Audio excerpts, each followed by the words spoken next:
기존에 프레스토 관련해서 한번 논문을 읽었었는데 거기에 이제 그 오픈소스 단체가 트리노로 리브랜딩을 하면서 그 리브랜딩 되었던 뭐 에피소드와 간단하게 트리노를 사용했던 그리고 이제 트리노 UI를 이용해서 뭐 쿼리 플래닝이 되는 것들 이런 것들 한번 소개해 보겠습니다. 기존에는 프레스토였는데 최근 한 1, 2년 만에 이제 트리노를 이제 리브랜딩 되면서 각자 프레스토도 있고 트리노도 있는 상황이 되었습니다. 그래서 2020년에 이제 프레스토가 자기네들은 트리노로 이제 리브랜딩을 한다. 그래서 트리노 깃허브에 스타를 달라. 뭐 이런 식으로 프레스토 블로그에 글을 썼어요. 근데 이제 보시면은 그냥 진짜로 프레스토 SQL에 새로운 네임이지 뭐 다른 건 바뀌지 않는다고 합니다. 그래서 이게 또 무슨 왜 이게 이름이 바뀌는지 궁금하잖아요. 그래서 찾아봤더니 그 2018년에 이제 페이스북에서 원래 기존 프레스토는 페이스북에서 나왔었던 단체니까 오픈 소스였는데 이 페이스북에서 2018년도에 페이스북 개발자는 프레스토에 물론 사전 경험이나 뭐 컨트리뷰트 하지 않아도 그냥 강제적으로 커밋을 하면 바로 올라가게끔 바꿔버린 거죠. 그래서 이제 프레스토 팀은 이런 거는 이제 건강한 오픈 소스 커뮤니티가 아니다. 이렇게 하면 안 된다. 해서 싸웠나 봐요. 그러다가 이제 페이스북에서는 이제 프레스토랑 좀 대립을 하게 되고 프레스토가 이렇게 독립을 하게 됐습니다. 프레스토 오픈소스 활동을 계속 하고 있었는데 배가 아팠는지 페이스북에서 리누스 재단을 통해서 프레스토 재단 자체를 이제 설립을 해버렸어요. 그리고 저희가 기존에 알고 있었던 프레스토 상표를 등록을 해버립니다. 그래서 결국 어쩔 수 없이 트윈으로 리네이밍을 진행을 했고요. 옆에 그래프를 보시면 그 이후부터 이제 이 트리노가 오픈소스 활동을 더 활발하게 하면서 커밋 수가 거의 한 0. 한 30%? 30% 정도 차이 나는 것을 볼 수 있습니다. 그래서 지금도 프레스토를 쓸 수 있고 트리노를 사용할 수도 있고요. AWS에서 이제 EMR이라는 플랫폼 안에 있는 곳에서는 그 프레스토와 트리노 둘 다 골라서 사용할 수 있습니다. 그래서 이제 트리오라고 적혀 있는데 트리노의 간단한 설명을 좀 드리고 이제 실제 써봤던 걸 보여드리겠습니다. 일단 트리노는 이제 제너럴 퍼포스 릴레이셔널 데이터베이스라고 볼 수는 없고요. 그리고 그 MySQL과 PostgreSQL 잠시만요. 무슨 소리지? MySQL과 PostgreSQL, 오라클을 이제 대체할 수는 없습니다. 이제 그리고 이제 어,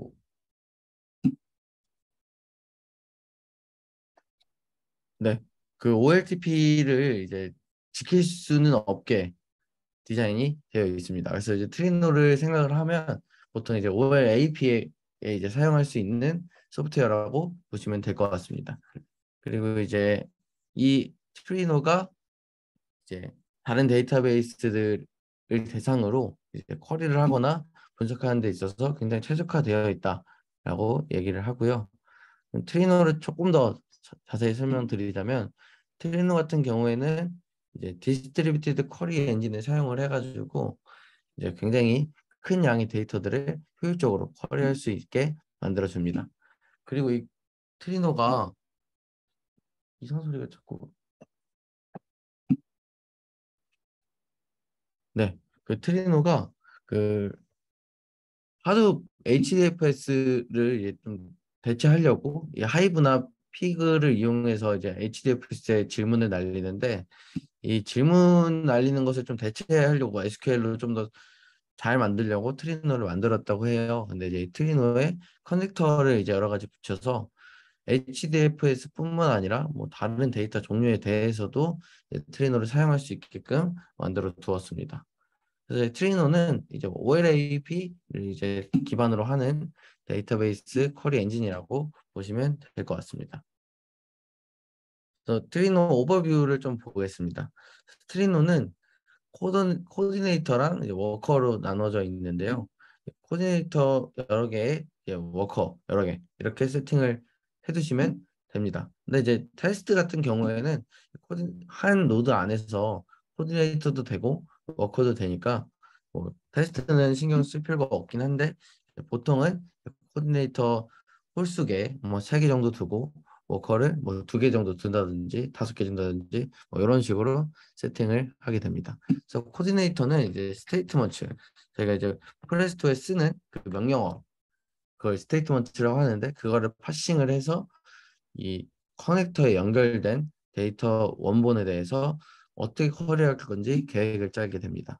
그리고 워커노드가 어떤지 잘 일하고 있는지 관리를 하는 역할을 가지고 있고요. 그 쿼리 플래닝을 하고 나서 어떻게 이제 잘 될지가 이미 잡혀 있다 보니까 스테이지별로 이렇게 이 워커드 시킬 그런 플랜이 만들어지는데요. 그거에 대한 로지컬 모델을 만들게 됩니다. 그리고 워커들이랑은 REST API를 이용해서 통신을 하게 됩니다. 워커 같은 경우에는 이제 태스크 이제 플랜 안에서 이제 이게 쿼리 플랜이 다 되면은 태스크가 생성이 되는데요. 그 태스크를 실행하고 데이터를 이제 프로세싱하면서 다른 커넥터들에서 데이터를 받아와서 다른 워커들과 이제 데이터를 교환하는 역할을 하고 있습니다. 그래서 이제 아까 말씀드렸던 데이터 소스에 대해서 좀 보여드리겠습니다. 그래서 이제 커넥터는 이제 데이터베이스 드라이버라고 보실 수 있고요. 이 서비스 프로바이더 인터페이스라고 이제 오픈소스 들어가 보시면 저 인터페이스들이 존재를 합니다. 그래서 많은 좀 꽤 코드가 길더라고요. 지켜야 될 게. 그래서 이 SPI를 무조건 지켜야지만 이 커넥터로서의 역할을 할 수 있게 되고요. 이 빌트인 커넥터를 좀 찾아봤는데 뭐 하이브도 있고 뭐 TPC 이게 OLAP다 보니까 TPC H 벤치마크 자체도 프레스토 내에서 직접 지원해 주는 것 같습니다. 그리고 이제 이 커넥터를 이용을 해서 이제 카탈로그라는 저희가 기존에 알고 있는 뭐 MySQL이나 몽고DB, 뭐 HDFS 등의 카탈로그에 연결해 줄 수 있는 이제 역할을 하고 있습니다. 이제 카탈로그 같은 경우는 아까 말씀드린 것처럼 스키마까지 포함한 데이터 소스를 가지고 있는 거고요. 스키마, 스키마 같은 경우에는 이제 그 처리를 할 수 있는 그 테이블에 대해서 그 테이블을 정렬하는 그런 방법이라고 보시면 됩니다. 이게 왜 이렇게 좀 스키마가 좀 설명이 이상하냐, 복잡하냐 이러면은 이제 여러 데이터베이스들에 대해서 같은 스키마가 있을 수 있기 때문에 그 이 스키마를 한번 번역해 가지고 타겟 데이터베이스에 같은 컨셉으로 처리를 할 수 있게 도와주는 역할을 하고 있습니다. 그리고 테이블 같은 경우에는 정렬되지 않은 로우라고 보시면 됩니다. 쿼리 이세큐션 모델 같은 경우에는 뭐 여러 가지가 있는데 이거는 이제 그 플래닝을 하는 데에서 어떻게 연산을 하고 이런 것들에 대한 설명이 좀 존재합니다. 그래서 스테이트먼트는 아까 말씀드린 것처럼 뭐 프레스토의 명령문, 트리노의 명령문을 쓰는데 그 ANSI Translated SQL과 비슷한 호환되는 명령문을 사용을 하고요. 그게 이제 파싱이 되면 쿼리를 이제 만들게 됩니다. 그래서 이거를 디스트리뷰티드 쿼리 플랜으로 이제 코디네이터가 만들어 주고요. 그게 이제 완성이 되면 하이라키 계층적인 구조로 스테이지를 만들어서 이제 디스트리뷰티드 쿼리 플랜이 이제 여러 개의 스테이지로 만들어지게 됩니다. 그리고 이제 태스크 같은 경우에는 이제 워크호스라고 하더라고요. 그래서 기본적으로 1의 단위라고 생각하시면 되고 스테이지가 이제 태스크로 다 쪼개져서 워커한테 부여가 되게 됩니다. 그리고 스플릿 같은 경우에는 이제 그 데이터가 엄청 이제 사실 이 프레스토나 트리노는 많은 데이터를 대상으로 쿼리를 효율적으로 할 수 있게 해주는 친구다 보니까 그 라지 데이터셋에 대해서 좀 이렇게 병렬로 처리를 많이 하게 되는데 그때 이제 스플릿을 사용하게 되고요. 드라이버 같은 경우에는 이제 가장 기본적인 연산자라고 보시면 될 것 같습니다. 그래서 뭐 실제로 데이터가 분리되었을 때 이제 그런 병렬 처리들을 드라이버에서 해주고 있고요. 오퍼레이터 같은 경우에는 이제 데이터를 뭐 컨슈머하거나 트랜스포밍하거나 프로듀싱할 때 이제 사용하게 됩니다. 보통 뭐 테이블 스캔을 해서 데이터를 가져오거나 이제 필터 데이터를 해서 뭐 웨어문에 대한 뭐 필터를 걸거나 이런 것들을 할 때 필터를 사용하고 있습니다. 익스체인지는 아까 말씀드린 것처럼 워커들이 이 데이터를 교환을 할 때 네트워크를 이용해서 교환을 하게 되는데요. 뭐 테스트는 노드 하나다 뿐이니까 뭐 레이턴시가 전혀 없겠지만 뭐 노드가 여러 개 있으면 당연히 익스체인지 할 때 네트워크 레이턴시가 존재를 하겠죠. 그래서 그런 것까지 좀 생각을 하면서 쿼리 플랜을 짜는 것 같습니다. 실제로 그 프레스토 트레이너를 이제 배포를 해서 UI를 좀 살펴본 결과입니다. 그래서 이제 쭉 켜봤는데 일단은 저는 노드 하나로 작동을 시키다 보니까 액티브 워커는 한 개고요. 저는 이제 렌토라는 JS 커넥터를 이용해서 프레스토에 연결을 했습니다. 그래서 이제 실제로 쿼리를 날려 보니까 이 쿼리 디테일이 보이고 이 쿼리 디테일을 눌러 보면은 이제 관련한 쿼리 플랜이나 디스트리뷰티드 쿼리 플랜이 이제 살펴볼 수 있더라고요. 그래서 여러 개를 날려보면은 이런 식으로 병렬적으로 쿼리가 처리되면서 이거는 몇 초 걸린다 이런 거를 확인할 수가 있었습니다. 그래서 이제 쿼리 하나를 제가 만들어서 그거에 대한 더미 데이터를 넣어놓고 실험을 해봤는데요. 간단하게 이제 결제 데이터가 보통 더미 데이터가 많아서 좀 사용을 해봤습니다. 그래서 결제 같은 경우에 지금 보시면은 그 유저랑 조인이 되고 있고요. 전체 페이먼트와 페이먼트 오더가 또 조인이 되고 있습니다. 그래서 이 레프트 조인이 두 개이고 그 밑에 이제 오더 바이와 이제 웨어 문을 가지고 쿼리를 날려 보았는데 일단 그거에 대한 옆에 오른쪽에 이제 쿼리 플랜은 네 단계로 나와 있습니다. 그래서 3 스테이지부터 뭐 2 스테이지, 1 스테이지, 0 스테이지 이렇게 되어 있는데 좀 더 자세히 살펴보면은 이제 이런 식으로 이제 트리너 같은 경우에는 쿼리를 분석을 한 것 같습니다. 그래서 스테이지 2와 스테이지 3가 나눠져 있는데요. 스테이지 2와 스테이지 3는 각각 레프트 조인 하나를 맡고 있습니다. 레프트 조인 하나를 맡아서 이 로컬 익스체인지를 올려주고 그 스테이지 3 같은 경우에는 이제 그 레프트 조인 페이먼트 오더를 먼저 맡은 것 같아요. 그 다음에 이제 레프트 조인 유저를 스테이지 2에서 맡아서 같이 모여가지고 이너 조인을 스테이지 1에서 하는 모습을 볼 수 있었습니다. 그래서 스테이지 1 같은 경우에 이제 두 개의 데이터를 이제 받아서 병렬적으로 이제 드라이버를 이용해서 피지컬 조인을 하는 작업을 하다 보니까 이제 제일 긴 코스트 시간을 보였고요. 그 이제 스테이지 1이 끝나고 나서 그 스테이지 0에서 웨어문을 처리하게 됩니다. 그리고 이제 리밋, 오프셋 이런 것도 처리를 하게 되는데 그러면 이제 로컬 익스체인지 위에 탑 N을 이용해서 뭐 이제 저 웨어문의 뭐 레그 데이트를 이제 쿼리하는 필터링하는 탑 N을 이용을 하고요. 그 위에는 이제 필터 데이터를 이용해서 오더바이나 뭐 리밋을 처리하는 모습을 확인할 수 있었습니다. 그래서 이렇게 뭐 데이터가 한 20만 개를 넣어 봤는데 이런 식으로 간단하게 쿼리 플랜이나 효율적으로 잡아주는 것 같아서 굉장히 깔끔하고 좋았습니다. 여기에 또 좋은 점은 뭐 MySQL뿐만 아니라 몽고DB나 엘라스틱 서치까지도 SQL로 이런 쿼리 엔진을 만들어줘서 저희가 이제 몽고DB의 뭐 몽고스나 뭐 몽고 내부 API를 알지 못해도 SQL로 처리할 수 있다는 것이 굉장히 매력적인 부분이라고 생각이 들었습니다. 그래서 그 우버의 그 리얼타임 그 이제 논문을 보면은 그 이제 프레스토가 BI 툴과 이제 OLAP 사이에 이제 어떤 쿼리 엔진으로 존재를 하고 있는데요. 그거를 좀 생각을 해보면서 좀 더 디테일하게 서버 관점에서 이제 트레이너를 어떻게 이용해야 될지 좀 구도를 짜보았습니다. 일단은 이제 앱이 이제 어떤 서버에 요청이 들어올 때 커맨드와 쿼리로 나눠진 서버가 존재를 하고 그 사이에 이제 카프카로 서로 통신을 해서 커맨드가 완성이 되면 쿼리 서버에 메시지를 보내서 쿼리가 이제 컨슈머 메시지를 하고 그 이벤트에 따라서 무언가를 하는 그런 것들을 이제 구조를 좀 생각을 해보았는데 일단 커맨드 같은 경우에는 당연히 트랜잭션이 필요하다 보니까 OLTP가 지원하지 않는 트리노는 사용하지 않는 식으로 이제 RDB에 바로 트랜잭션을 하고 이제 컨슈밍 메시지 아니 라이트 메시지를 하면은 이제 쿼리에서 어떤 특정 뭐 이벤트를 받아서 이제 값을 처리하는 그런 구조를 좀 생각을 해 보았습니다. 그래서 쿼리 같은 경우에는 이제 이 커맨드와 다르게 좀 OLAP적인 쿼리를 사용하려고 앞에 트리노를 붙였고요. 거기에 이제 다른 RDB뿐만 아니라 몽고나 엘라스틱 서치까지 조인을 해서 빅데이터나 쿼리 플래닝이 가능하게 그 구조를 짜 보았습니다. 그리고 이제 쿼리 서버뿐만 아니라 이제 이 서버뿐만 아니라 다른 서버나 뭐 다른 운영 관계자 그리고 뭐 그 우버에서 얘기하는 뭐 머신러닝에서 데이터를 뽑을 때에도 트리노를 이용해서 이제 빅데이터들에 대한 쿼리를 쉽게 할 수 있게끔 좀 구조를 짜 보았습니다.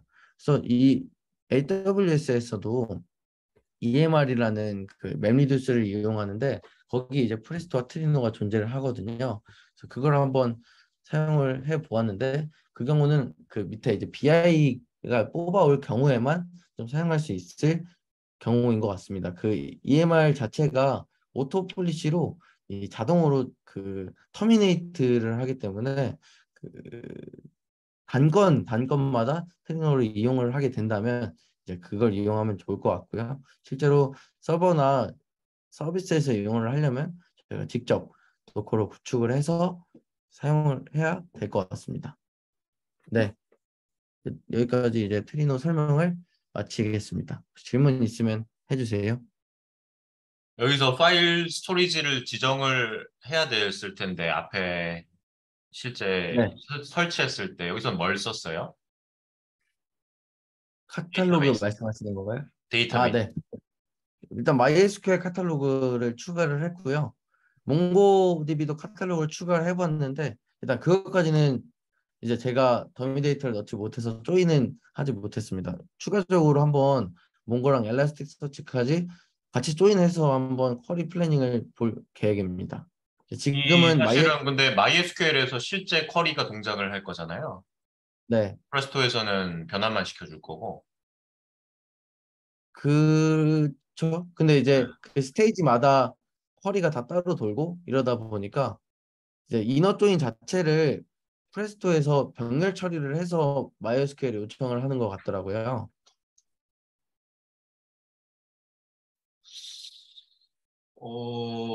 그래요? 네, 스캔 데이터를 각자 다 진행을 하고요. 지금 플랜을 그러면 MySQL에서 작성된 플랜이 아니라 프레스토에서 네, 작성된 플랜이라는 거예요? 프레스토 워커들이 일하는 플랜입니다. 그럼 그 실제 조인을 프레스토에서 처리를 한다고요? 네, 실제 조인의 워커들이 데이터 조각을 가져와서 아까 보여드렸던 피지컬 데이터, 피지컬 오퍼레이터를 이용해서 조인을 하게 됩니다. 그럼 그러다 보니 MySQL에서는 무슨 작업을 해요? 이제 데이터 소스에서 가져오는 그 이제 워커들이 커넥터를 이용해서 스키마를 통해 가져오는 역할을 진행을 하고요. 프레스토 내에서 워커들이 각자 조인을 시켜서 이제 데이터를 만지고 가져오게 됩니다. 그러면 그래서 너무 비효율적일 것 같은데. 이게 MySQL에서 제가 조인하는 게 훨씬 빠르잖아요. 근데 이제 그 세임 컨셉으로 가져가게 된다면 이제 뭐 몽고나 엘라스틱 서치 같은 경우에는 이제 조인이라고 보기는 어려운 사실 조인 엘라스틱 서치 자체에서는 조인을 지원을 안 하잖아요. 그러다 보니까 다른 인덱스에 있는 값들을 뭐 코드나 이런 것들로 가져와야 되는데 그것까지도 이제 프레스토에서는 조인을 할 수 있게 만들어 주기 때문에 이런 식으로 이제 쿼리 플래닝을 한 것 같습니다. 그래서 각각 스테이지마다 워커들이 일하는 태스크들이 존재를 합니다.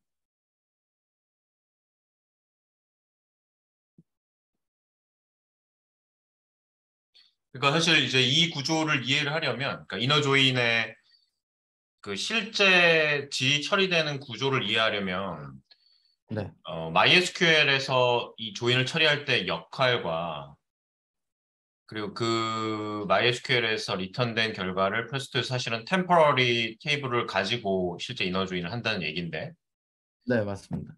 그 구조에 대한 이해가 필요할 것 같아요. 그러니까 사실은 그 하단은 MySQL이나 뭐 그 밑에 HDFS가 들어오든 몽고DB가 쓰이든 하나는 그 데이터베이스 디펜던트하게 다 구조가 다르겠죠.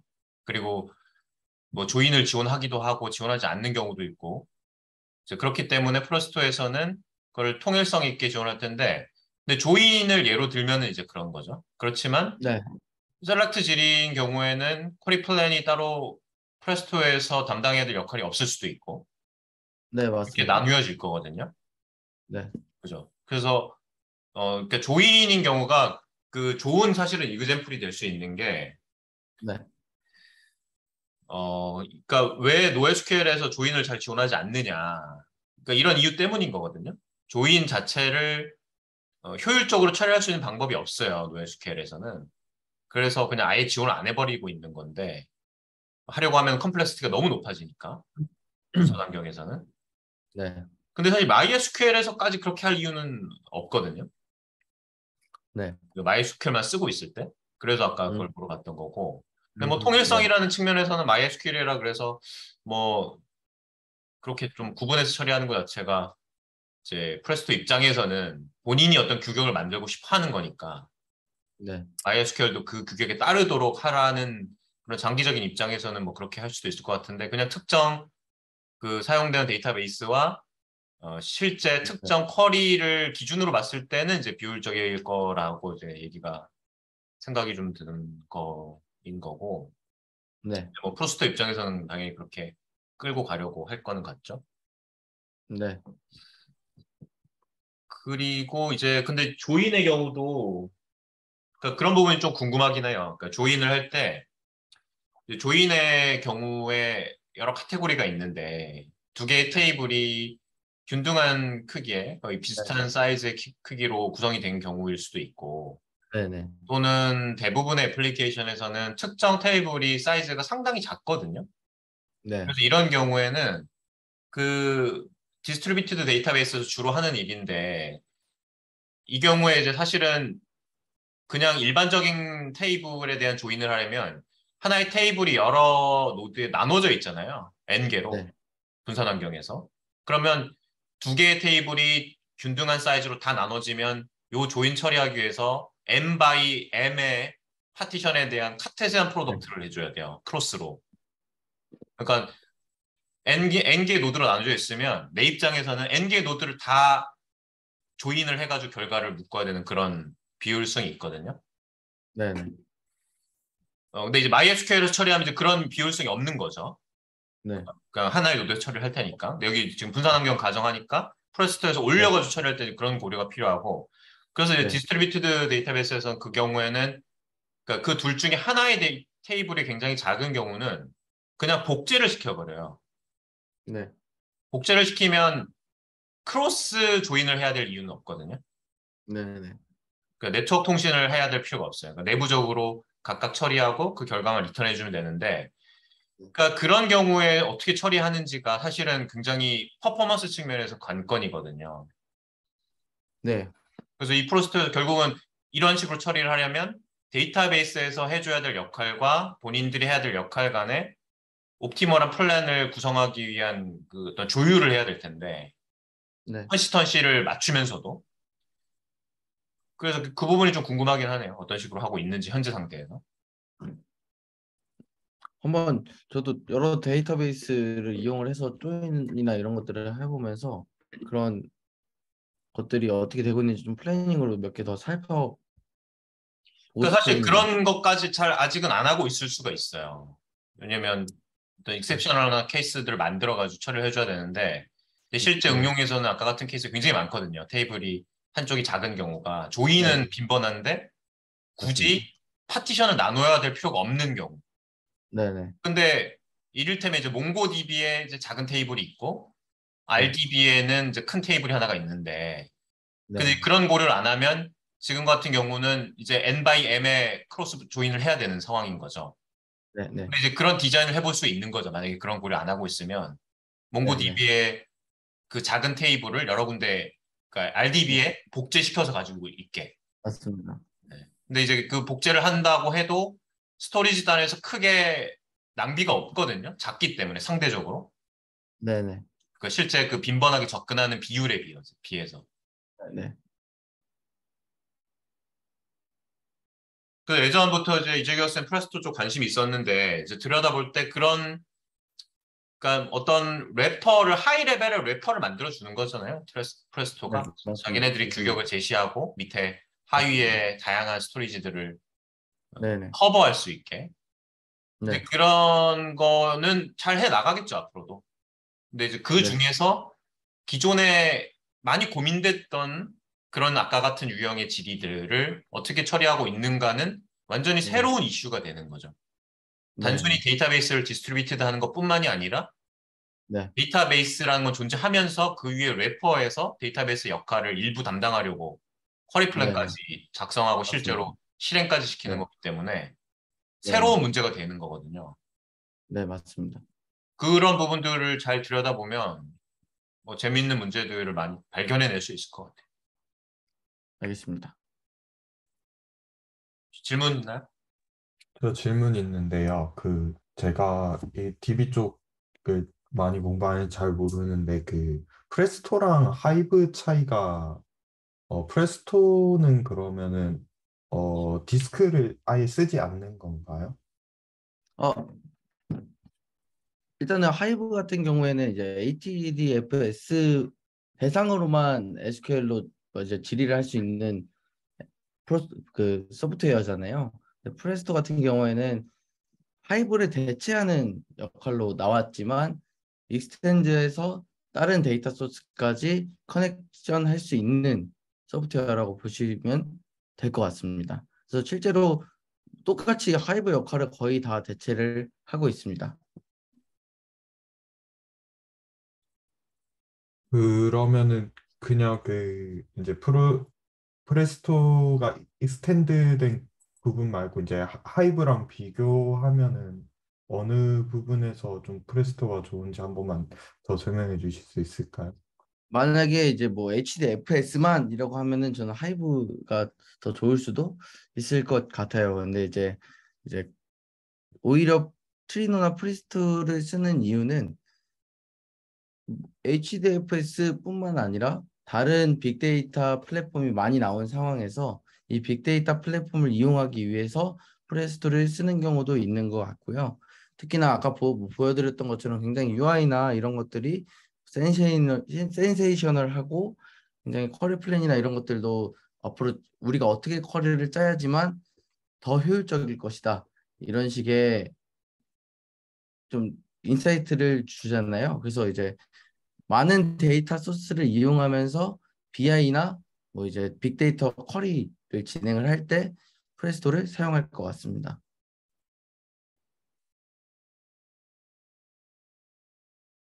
네, 감사합니다.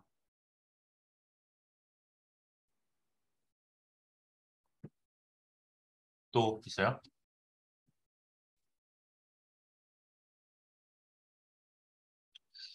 그리고 뭐 조금 더 덧붙여서 이왕 뭐 이쪽 관심을 가지고 보는 김에 그 사실 아까 그 얘기했던 그 크로스 조인에서의 성능 저하를 막을 수 있는 그런 전략을 데이터베이스 레이어와 프레스토 레이어에서 나눠서 처리하는 이런 구조를 설계하는 근본적인 이유 자체가 여기서 무한히 발생할 수 있는 조인 코스트, 결국은 이 환경에서는 그게 네트워크 코스트를 의미하는 거거든요.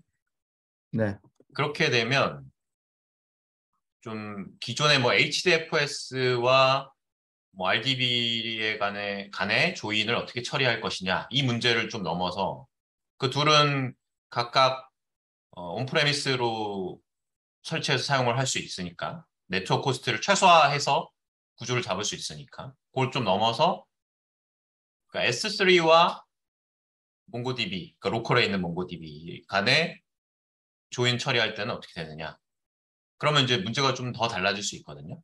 네, 그러니까 S3와 HDFS는 거의 뭐 유사한 성능을 보이는데 근데 S3는 그 AWS를 거쳐서 네트워크 통신을 해야 된다라는 특징이 있는 거죠. EMR에서 S3를 사용하면 HDFS에서 로컬 사용하는 거와 거의 유사한 성능이 나오기는 해요. 그렇지만 우리가 이 프로스토는 어딘가 한 군데 설치해 놓고 사용을 할 테니 그게 AWS가 됐든 온프레미스가 됐든 양쪽 어딘가에서는 이제 네트워크 코스트가 추가로 발생을 하겠죠. 그런 네. 부분들도 고려 대상이 될 것 같습니다. 그러니까 단순히 이제 서로 다른 데이터베이스 유형뿐만이 아니라 이를테면 S3와 HDFS 간의 조인 이런 경우도 발생할 수 있다는 거죠. 네.